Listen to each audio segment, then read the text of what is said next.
गदा रहा गदाधारी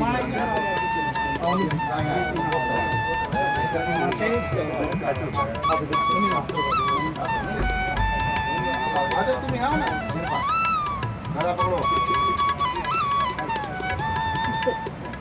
देखिए, पिछले 2.5-3 महीने राजनीति के क्षेत्र से जुड़ा हूँ। चुनाव प्रचार की व्यस्तता काफ़ी ज़्यादा रही, पर ऐसे में क्योंकि मैं रामलला प्रभु श्री राम की प्राण प्रतिष्ठा में मुझे आने का मौका, सौभाग्य मुझे मिला था, और तभी से मेरे मन में ये इच्छा थी कि अपने पूरे परिवार के साथ यहाँ पर आऊँ, अपनी माँ के साथ, बहन के साथ, भांजे भांजी, जीजा जी, पूरे परिवार के साथ यहाँ पर आकर प्रभु श्री राम के दर्शन करें, उनका आशीर्वाद लें। कल जैसे ही चुनाव प्रचार समाप्त हुआ, पूरा परिवार हम लोग यहाँ अयोध्या आए, प्रभु श्री राम के दर्शन किए। यहाँ हनुमानगढ़ी में आके बजरंगबली जी का आशीर्वाद हम लोगों ने लिया।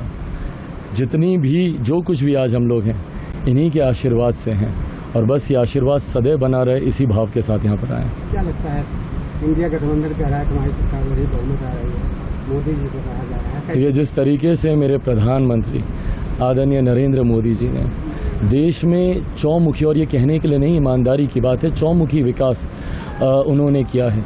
जहां गांव में रह रही महिलाओं के सम्मान की, स्वास्थ्य की चिंता कर योजनाएं बनाई गई। एक गरीब परिवार बीमारी से कोई कठिनाई ना हो, आयुष्मान की योजना बनाई गई। दुनिया की सबसे बड़ी गरीब कल्याण की योजना, जिसके तहत 81 करोड़ लोगों को आज मुफ्त में अनाज मिल रहा है। ये तमाम ऐसी योजनाएं हैं जहां पे एक गरीब परिवार को सकारात्मक तरीके से हर व्यक्ति को प्रभावित कहीं ना कहीं हुए हैं इससे। ऐसे में जहां प्रधानमंत्री जी ने देश की अर्थव्यवस्था का ध्यान रखा, गांव शहर की दूरी को कम करने का प्रयास किया, वहीं हर व्यक्ति के आस्था को भी उन्होंने सम्मान देने का काम किया। 500 साल से रामलला इसी तरीके से टेंट में विराजमान थे, धूप गर्मी धूल मिट्टी आंधी तूफान बरसात बारिश में। पहली बार देश में एक प्रधानमंत्री आए जिन्होंने उनको भव्य राम मंदिर में उनकी प्राण प्रतिष्ठा करवाने का काम किया। ऐसे में करोड़ों राम भक्त का साथ क्यों नहीं मेरे प्रधानमंत्री के साथ होगा? ऐसे में जो लोग सनातन को समाप्त करने की सोच रखते हैं, जो लोग शक्ति के विनाश की सोच रखते हैं, मुझे नहीं लगता कि देश की जनता कभी उनका साथ देगी। ऐसे में पूर्ण विश्वास है कि 4 जून को जब परिणाम आएंगे, बड़ी बहुमत के साथ लक्ष्य को पूरा करते हुए मेरे प्रधानमंत्री जी तीसरी बार प्रधानमंत्री पद की शपथ लेंगे।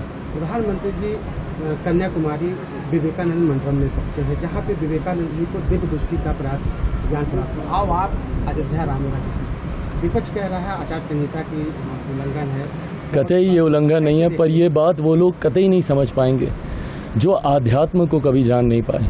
ये वो विपक्षी दल कभी नहीं समझ पाएगा जिसने सनातन का कभी सम्मान किया ही नहीं, कभी आस्था रखी ही नहीं। उनके लिए ये बातें मायने ही नहीं रखती।